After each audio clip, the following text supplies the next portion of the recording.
آمنت بالذي قال الرسول. اول به دې ځای ته راسو د ولور مسله ده. تاسو ګورئ پیغمبر صلی الله علیه وسلم مبارک څه فرمایي؟ وای بهترینه ښځه یا بهترینه نکاح هغه نکاح ده چې ولور یې لږ. هیڅ کله د ډېر ولور ترغیب پیغمبر علیه السلام نه دی ورکړی. د زیات ولور ترغیب او هڅونه د چا نه ده کړې، بلکې پیغمبر علیه السلام امتیان مؤمنان او مسلمانان ولږ مهر او لږ ولور ته هڅولي دي. یو خو د ولور هغه کمه اندازه شرعي 10 درهمه دي چې حساب ورته وکړي نو به څو ځینې جوړې شي، یو 1500 یو 2000 روپۍ به ځینې جوړې شي، کېدای شي دا هم ډېر دا هغه شرعي مهر. یو زیاته اندازه ده د مهر، شرعي زیاته اندازې ته اندازه نشته. که څه هم ډېر ولور اخیستل خو روا دی، خو لیکن سبب د ډېرو نارواو کېږي، سبب د ډېرو مرضونو کېږي، سبب د ډېرو مشکلاتو کېږي. یو څو مثاله به بیان کو د دې چې دا ډېر ولور دا ولې سبب د ډېرو مشکلاتو او د کومو مشکلاتو کېږي؟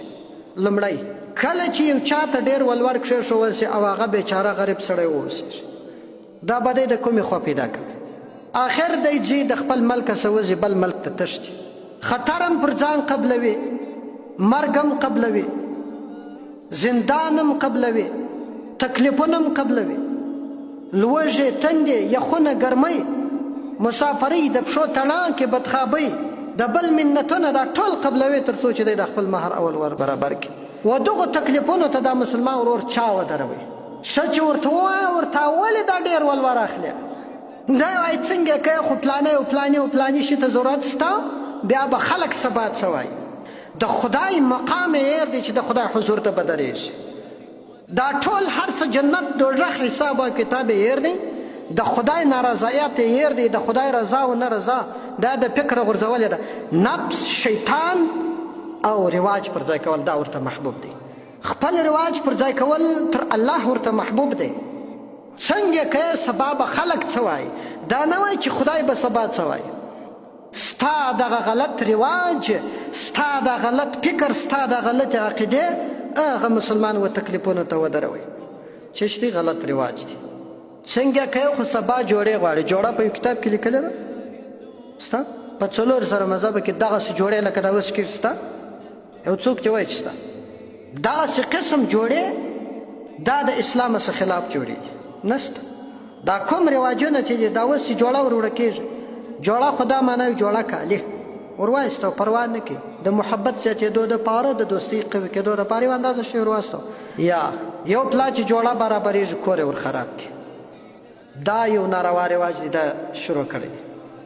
دا غلط رواج، دا هغه اسلامي ورورولي، هغه اسلامي مواسات، هغه اسلامي غمخوردني دا د منځه وړی ده. بس قرآن، حدیث، مذهب، شریعت، دین اسلام دا خلکو انتخاب نه دی، د خلکو انتخاب ناروا رواج دی. بل ډېرو ولورونه خلک دې ځای ته ودرول چې ځوانان زاړه شي، اخر تر ډېره حده کوزده بیچاره نشي پیدا کولی. ولې نشي پیدا کوی؟ خو دا ډېر ولور کور خراب کړی دی.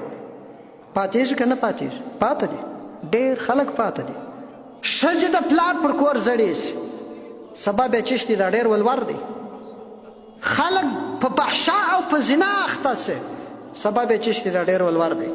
دا که اوس دا ډېر ولورونه نه وای چې مطلق یو هلک غټېدلی بلوغ ته رسېدلی د سچې به کوزده ورکولی پر کور به ناست وی، بیا به د فحشاو طرف ته توجه نه تلای، او ښځه به د پلار پر کور ډېره نه ځنډېدلی، سبب یې چشتي دغه غلط رواج او دا ډېر ولور دی. دا لا څه که د ډېرو کورنیو تر مابین چې دوستي سره کېږي بېرته پاته سي، ولوره سبب نه وي چې پاته سي، رواج ته یې وارخطه، تر یوې جوړې تر ودایه نسي وتلی.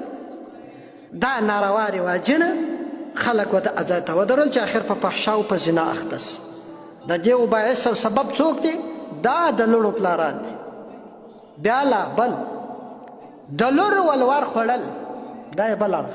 کله چې د لور ولور ورته راوي دی نو باره په سوچ فکر کې ورک دی چې وده پر چی شي بیا ورکم، پر کم شي بیا ورکم، د ځان په ګټه څوک سرای پرانیسي، څوک دکان پرانیسي، څوک تجارت پکې د لور په ولور باندې.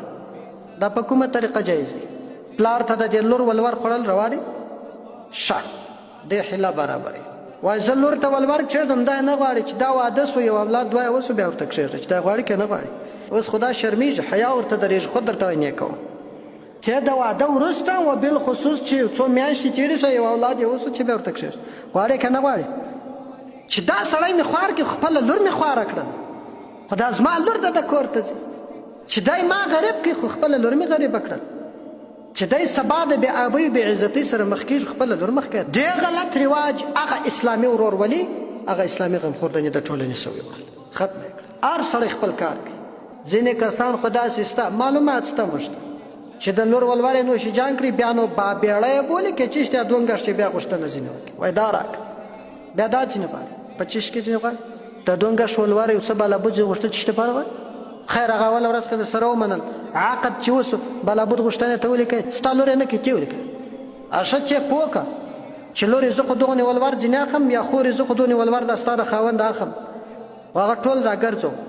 دی سبا مسکین کېږي، خوښه دې ده؟ پوه یې کوي، پوه کوي یې نه چې بیا دا څه درته وایي و مې ځینې مازې ما یکفي شی ځینې وخت. ځکه چې دی غریب سو زه غریب یم، چې دی وږی سو زه وږی یم، چې دی دربدره سو خو زه دربدره یم، پلاره ولې ځینې اخلي؟ دې غلط رواج زموږ ټولنه تباه و برباد کړل. خود به فحشا ډېرېږي، خود به زنا عامېږي، خود به په لواطت باندې خلک اخته کېږي، خود به په غلاو خلک اخته کېږي، خود به په چرسو پرویونو خلک اخته کېږي. د ډېرو اندېښنو سره ډېر خلک داسې دي چې د پلار پر کور یې ښځه پاته سوې ده، په کلونو کلونو ناست پرېښې ده، اخر پرویونو په چرسو اخته سوی، نشي برابرولی، بېچاره ځي. په ځان دې څه وکړه، په ده بېچاره دې څه وکړه. تا به دا غلط رواجونه نه کولای. فيضه يسقيك بالنهج الرسول.